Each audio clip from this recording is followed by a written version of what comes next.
Hello, this is Sheshachalam from Astrogat Mysore. So today we will be going into the aspects of Jupiter's transit for 2023 in the sign of Aries for the sign of Libra. So for Libra, we know that Jupiter is the third and the sixth lord. Being the third and the sixth lord, Jupiter is transiting the seventh house. The third house is Bhratrusthana for brothers, siblings. It is for communication, it is for short travel, it is for activity, it is for shoulders, throat, many other small things, and even selling a property, all these things come under the third house. The sixth house, that is the lordship of Jupiter. This is what I am trying to explain now.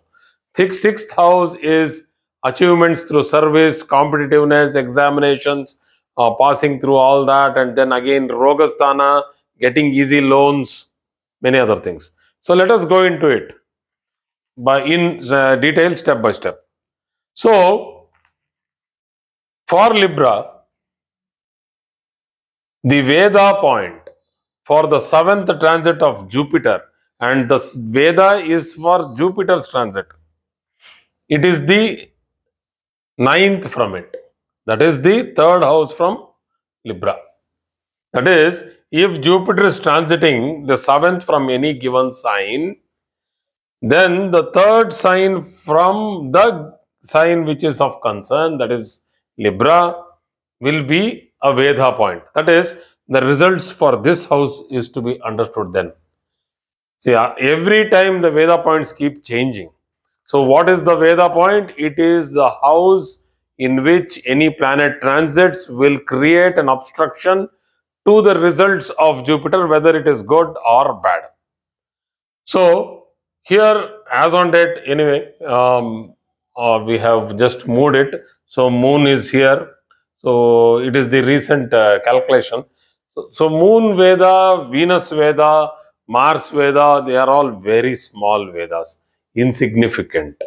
But still, they do have their, bearing on a person's life. But it's not significant because it is not as slow moving and big as Saturn or Rahu or Ketu. But Sun might create a Veda when it passes through this house. That is just before Jan 14th of 2024.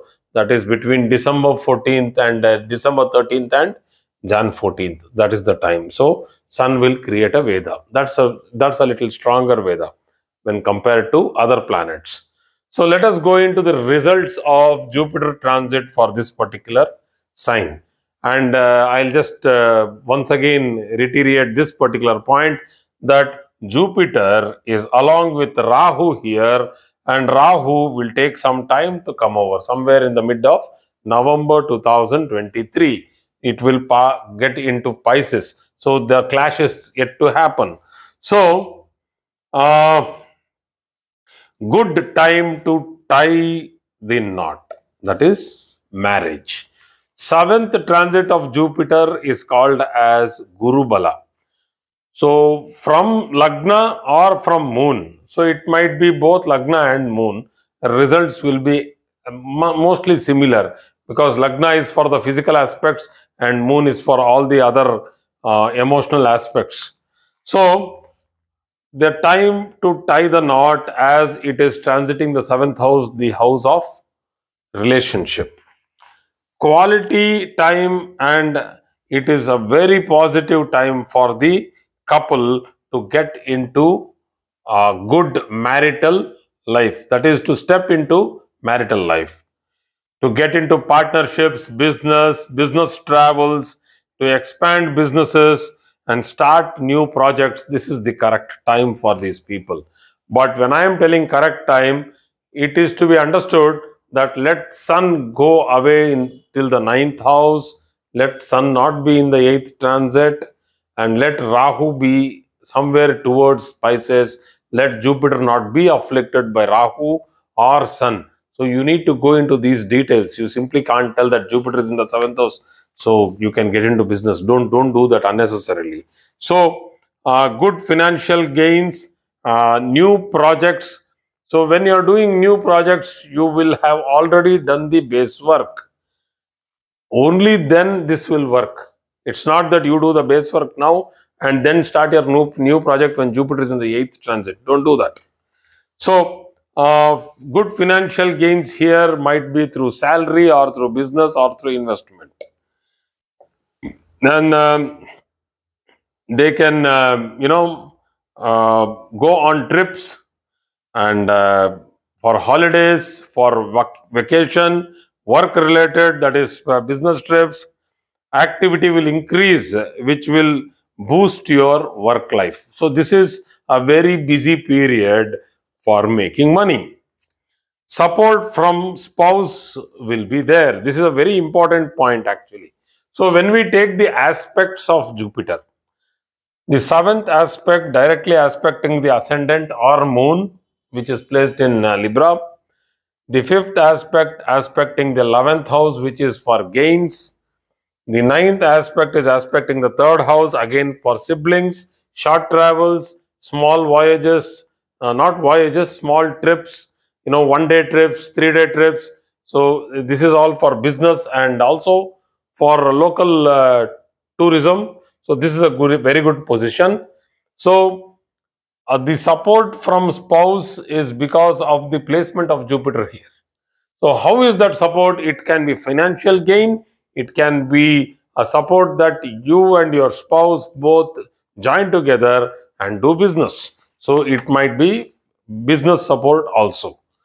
And you can have good time with your siblings as there is a strong support because of the 3rd lord aspecting the 3rd house and also aspecting the lagna, that is Jupiter. So this is a very typical case here. And not always that Jupiter will be the 3rd lord. So you see, the lordship gained by Jupiter is very important here. And since it is the 3rd lord and aspecting the 3rd house, it is giving a lot of positive activity or positive results in this particular place, that meeting siblings, even siblings might progress well in this particular period. There might be marriages in the family, so you would go and attend those functions. Happy time altogether. So you will indulge into materialistic pleasures, buying ornaments, vehicles, etc. So again, vehicles are to be seen from the 4th house. And if I go to the 4th house, 1, 2, 3, 4, I can see that this is the 4th from the 4th. Bhava principle, that is 4, 5, 6, 7. So it is 4th from the 4th, which is a beautiful transit for the 4th house, and it fortifies the 4th house. So you can buy not only vehicles, also apartments, and you can also buy ornaments. So now, why particularly ornaments? Because Jupiter represents the color yellow, and you can make some investments in gold. But once again, when you are doing the investments, see that Sun is well placed. Sun is, transiting good houses like the 11th house, good houses like the 3rd house or the 6th house. It's a very good transit for Sun. So see that Rahu is not, hitting directly on your Lagna. So let us say Rahu is at 3 degrees here and you have a 3-degree Lagna in Libra. So what will happen is Rahu is exactly in the 7th from the Lagna. And if you have Jupiter in the 10th degree, you should not directly go for investments in the gold or any other metal. So this particular transit of Jupiter is considered a very benefic and a good transit for personal development. So thank you very much for today's class.